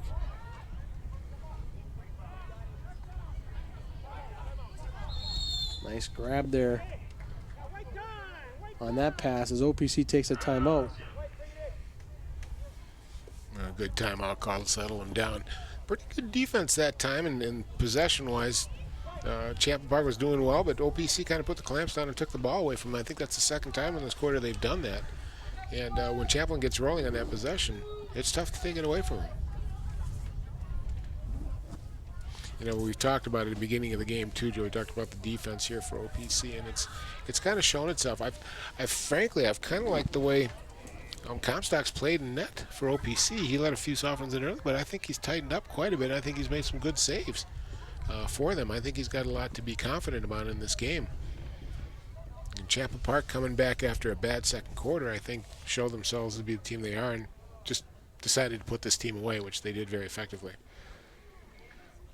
We mentioned earlier, OPC plays against Centennial. They have a few days off, though, after this game. They don't play again until Monday of next week, and that's at Centennial. And Centennial is a team that right now sits with a 1-3 conference record, 2-4 overall in the season. So you would think a winnable game for OPC that they can get back on the winning track. They come in tonight on a 2-game winning streak. They beat Hill Murray 18-6 and Coon Rapids 18-5. They put up some big numbers. In their victories this year, they're averaging 19 goals a game when they win. They've won 21-11 over Elk River, 18-6 over Hill Murray, 18-5 over Coon Rapids. In their losses, they can't seem to score. They've lost 9-5 to Apple Valley, 10-5 to Totino Grace, and 18-5 against Andover. So, well, and the common ground in those teams that beat them like that are they're good possession teams. They don't let you have the ball. And are generally tend to be senior-laden teams. The Blaine right now and Centennial, they're kind of rebuilding. They've had a few years of being very, very good, and now all of a sudden they've got very young teams. They're giving the ball up quite a bit, and those are all games that OPC can win. I mean, if you look at the talent levels, they might have the best young team in the conference, and over the next 2 years we'll see how that pans out as these sophomores have been very good, develop into their senior years. Talk about feast or famine, though, when you're averaging 19 goals per game on your wins and 5 goals per game on your losses. That's quite a difference. Turnover there by Champlin Park. Here comes OPC on the attack. It's Hautala. Circles away from the defense. Sets up with Derek North with it now. Almquist onto the field. He gets it from North. Almquist to Hautala. And around to the far side. Nice move to the front, but being harassed there as he got a shot off was Jeremy Nelson. Nelson was in some deep traffic there. Nelson, who comes into this game with 13 goals in the years, had a more difficult time shaking the defense from Champlin Park. Oh, he's really, but he's been involved. We've called his name here and there. Boone Almquist, I'm looking for him for some moves here. He could do some split dodges up top, try to get it down deep, and nothing else, dish off as the slide comes. And I haven't seen a whole lot of that from him in the second half. He's passed the ball, but he's not really trying to make some moves and shake himself loose. Well, the thing is, too, is, I think he's up top there because he's got that rifle of a shot, but he might get better possessions in a different spot. Champlin Park seems to defend that spot pretty well, but you see who's on him, too. He's had Barigi kind of shadowing him for quite a bit here in this game. Yeah, even with the short stick, Barigi's still one of the better defensive people in the conference right now. He's gotten quite a bit of acclaim. Oh, great chance there for OPC, but missing from point-blank range was John Rapanek. Oh, we've seen some, like you said, Joe, we've seen some creativity by OPC. They're trying some stuff that isn't necessarily easy and stuff, and they're getting real close to clicking. A few of them they have clicked, but they're being challenged by this CP defense.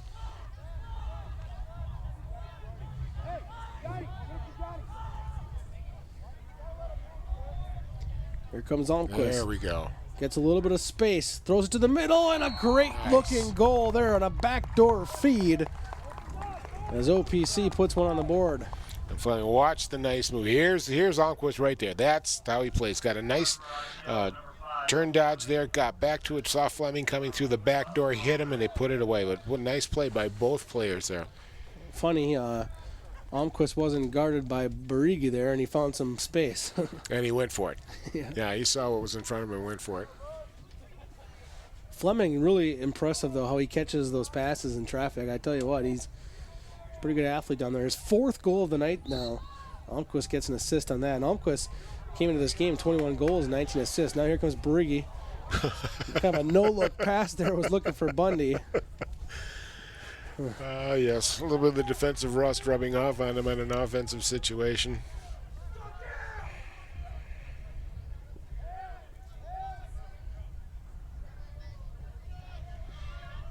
Well, good mark for OPC here. Now they've got over the 5-goal mark against the better team here. They're up to 6. Yeah, there you go. It's the small victories that matter.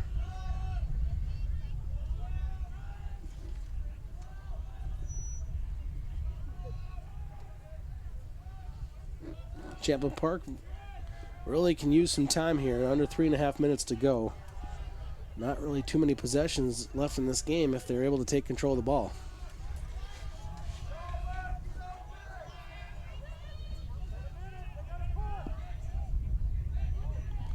Bonson making his move, a shot in tight and a big save made by Comstock. And in the crease call, so possession goals, even though he made the save. A nice little stop by Comstock there. You know, if he can dramatically improve here over the next few games, it's going to make a big difference for them as we get into sections and playoffs here. And I think it'll set them up well for next year. I'm not going to say they're going to get through sections and win it. That'd be quite a few upsets. But still, they're better this year than they were last year. And if they can get a little bit of a run in sections, that would certainly help the program go.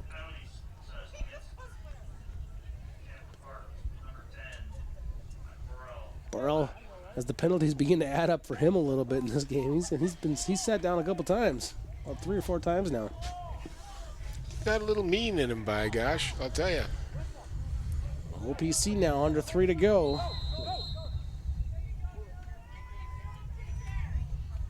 Almquist going to the far side, asking for it back up top. Still not 2 of them though. Here comes a chance. Johnson makes the save, rebound sitting there, and a penalty coming.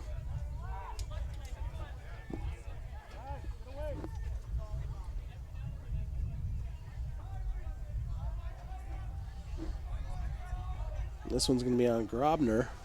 Cross check, 1 minute. Well, OPC with a golden opportunity here now. 2 men up.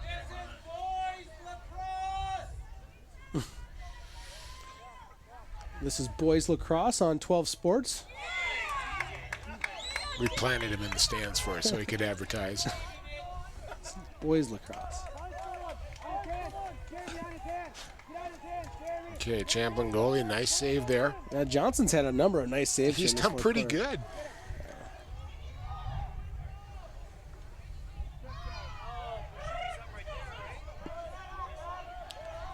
.2:15 to go. OPC with the ball. Comstock. Headman's in. Here comes OPC back on the attack.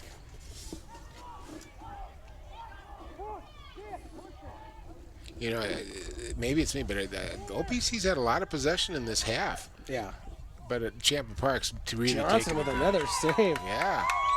Fleming was looking for number 5 on the night. Had a great chance. Now he gets it. And he paid the price for that one. But again, Fleming just living in the house right in front of the net. Just doing a heck of a job, and they're getting the ball to him, and by God, he's finding a way to getting it in there.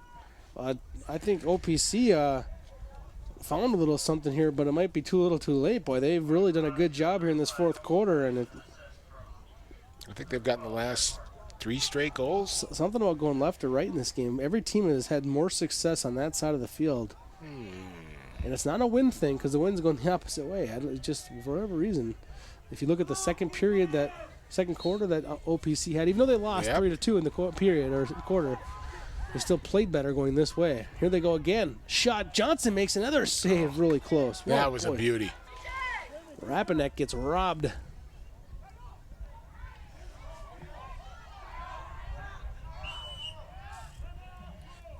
Timeout blue. It happened right before he lost possession of the ball, so says the official. They could see the double team coming, the coaching staff, and they called it right away to keep possession here with 1.5 minutes left. I think they've seen enough right now of TJ Johnson and OPC's possession. They want to take the rest of this game and possess it. You'll see a good play down here. Look at this save. I mean, he's just all alone, dead meat, and he just makes a great save there.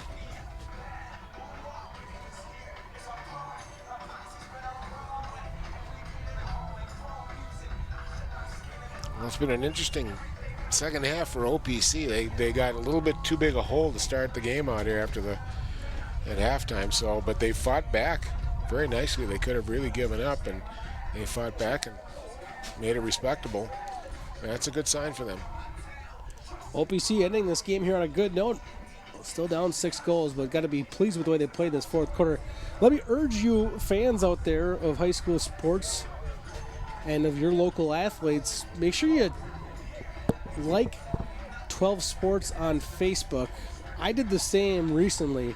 A new Facebook. I took a dive into the cesspool of Facebook the last couple of weeks, and I like 12 Sports, and it's been a pleasure because then I get a highlights on all the different action that's out there, and there's a lot of stuff happening this spring. So do yourself a favor, like 12 Sports or 12 on Facebook, and you will too be graced with such great highlights of all your local athletes.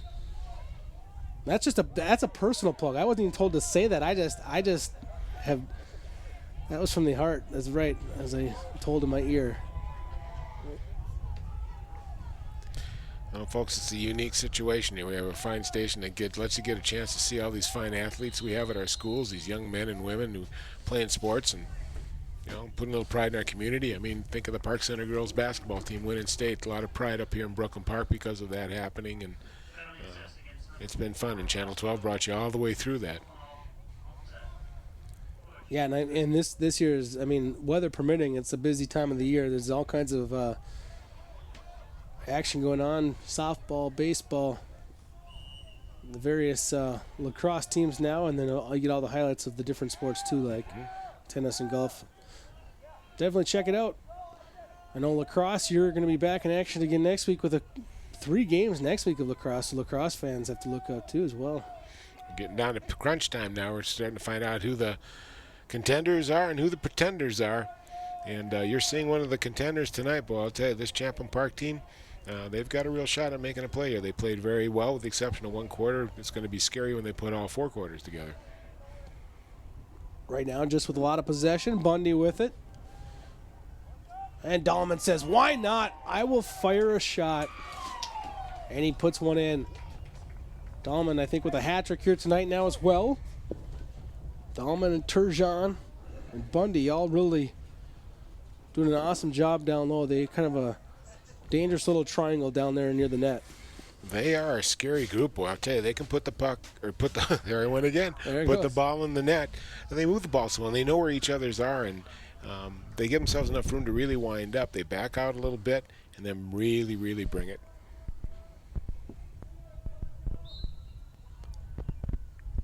Face off there. Won by OPC eventually. Ultimately they took it away there. And they're going to call timeout. Erase the scoreboard right now at being 14-7, but a good opportunity to practice a real-life situation here where, act as if the game's tied or act as if you're down by 1. You got to score here with 21 seconds to go. Time to design a play. Well, see if they can execute it against one of the better teams in the state. Again, like you said, for future reference here, you never know when this will become important in a tight game. Give a good look at Coach Dan Nelson there. OPC has been the coach ever since the program got started at a club level and then went to varsity level. Good staff there at Champlin Park. A lot of alumni in there.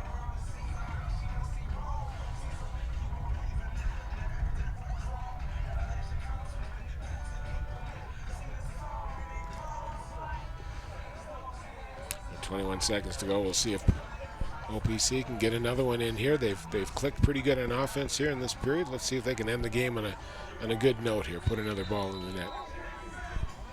We talked about OPC's upcoming schedule, and Champlin Park Exciting schedule for them, too. They play Blaine, a conference game, but then they got that Saturday game this Saturday against Bloomington Jefferson at Champlin Park High School. And next week in conference play, Maple Grove, Elk River.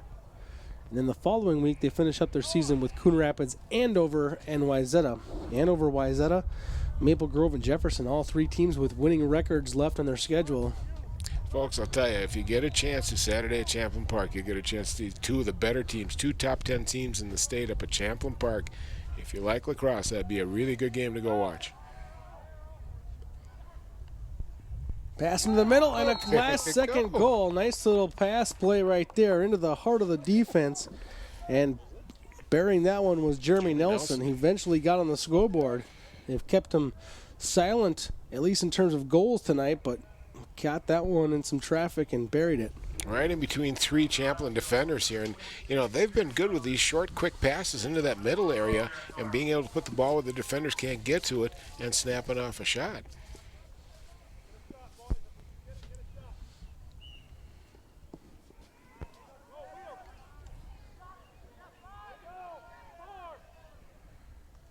One last chance for OPC to score again, and the siren sounds.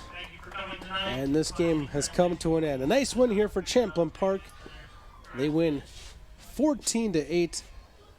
And Dan, they kind of continue the trend. 5-0 here, pretty convincing victories all along the way. Yeah, they dominated. They had one bad period, and I think they just let up a little bit, but then they put the pedal to the metal again and really did what they had to do to take care of a team that isn't as good as them. So, and that's what they got to do. The test coming up, and we look forward to see what they do for the rest of the season here as they look for that conference championship and then move into sections. OPC, impressed with the way they didn't give up, Joe. They had a really good second half, and they fought and battled back. The hill was too big to climb, but they kept fighting, and that was a good thing for them. I thought they had a good second half. All right, there you have it. It's 14-8. Champlin Park victorious tonight over OPC. We're going to take a short break, and then we're going to hear from some of the Rebels here on 12 Sports. You watch Channel 12 at home. Why not on the go? Channel 12 is online at 12.tv. Watch on your phone, on your tablet. Channel 12 is your local source wherever you go. Just log on to 12.tv. Check out our videos, subscribe to our YouTube channel, follow us on Twitter, like us on Facebook, and even watch live events via live stream. So don't wait. Stay up to date with Channel 12 and 12.tv, your local source.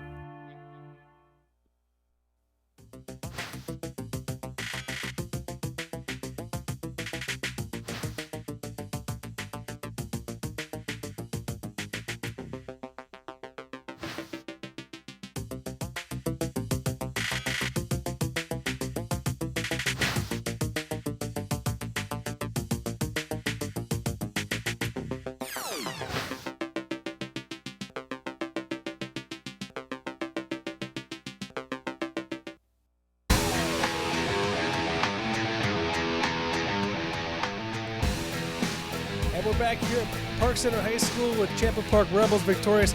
One of the key players here tonight, Max Turgeon. Max, congratulations on a great game. 3 goals, 2 assists on the night. What was the key to you guys kind of exploding a little bit offensively early and then keeping it up? Our possessions were key and just getting the GBs and working hard, I guess. All right, so you guys came into this game tonight 4-0. This gets you to 5-0.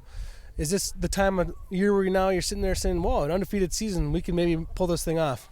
We're not trying to think about that. We're trying to come into the next game thinking we got to come out and win that game. We're 0-0 right now, new game.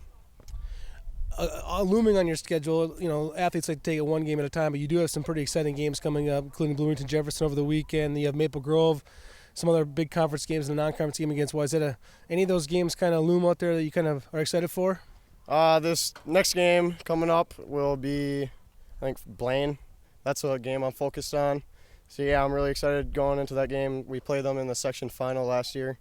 Ended up beating them just by 1 in overtime. So, yeah, I'm pretty excited for that. All right, what are the goals when you guys started off this season, and what do they remain now here today? Come out in the next game and win it. And one game at a time. You stick it to the script. All right, well, thank you very much. Good game here tonight. Now we're talking to Luke Dahlman, who also had 3 goals here tonight. And I can't get you to maybe look deeper into the future than the next game, can I? We got a big game on Saturday against Bloomington Jefferson. they're currently ranked, I don't know, like 6th or, they're up there. But that's going to be a big game, big statement game, so we're just looking forward to that. All right, tonight here offensively, you guys took off early. The second quarter, things slowed down a little bit. What adjustment was made or what happened a little bit during that time? We, we kind of got cocky. We took our foot off the gas pedal, and we started to lay back a little bit and just kind of carried throughout the game, and we got to fix that up, but yeah. There's no doubt it's a great victory here tonight, but OPC kind of got some momentum going a little bit in that fourth quarter. Is that something you're concerned about at all, or do you feel pretty good about the win? Yeah, we got to fix that. Obviously we don't want to let up 8 goals against OPC or Osseo-Park Center, but that's something we got to fix up and, just get better on man-down D. We had a lot of man-down D tonight, but we got to get better at that too. Down low, you, Max, and Bundy have a pretty good kind of, I call it the triangle down there. You guys are working it out pretty good. Is that a pretty good group of guys to work the ball around with? Yeah, it is. It's really great. We've been playing together, for many years now, back to youth lacrosse. We kind of know where each other's at, and it's always fun playing with those guys, but yeah. All right, well, congratulations on the victory tonight, and good luck the rest of the year. Yeah, thank you. All right, there you go. 2 of the stars for Champlin Park here tonight as they remain undefeated. They go to 5-0 with a 14-8 victory here tonight at Park Center High School. For Dan Ficken and the entire Channel 12 crew, I'm Joe Moline. Thanks for watching.